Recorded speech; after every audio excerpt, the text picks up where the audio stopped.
L'informatique doit créer des crises cardiaques souvent. Et quand vous changez d'ordi et autres, et que vous êtes de ma génération, il y a vraiment de quoi s'énerver. Et des fois, on dit j'arrête. Mais je pense qu'il y a des artisans, des gens comme ça, quand on voit tous les papiers à remplir avec l'administration et tout ça, qui sont sur ces écrans, il y en a qui doivent dire j'arrête de travailler, j'en peux plus.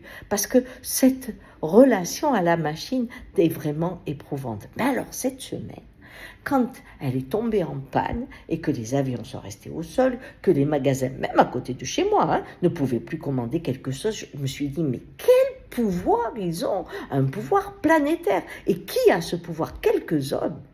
On est pratiquement 10 milliards, mais il y a quelques hommes qui détiennent tous les chemins. Or, les chemins, c'est la vie. Et quand quelqu'un a la propriété du chemin, eh bien, ce qui passe, c'est si il veut bien, si le chemin est en bon état.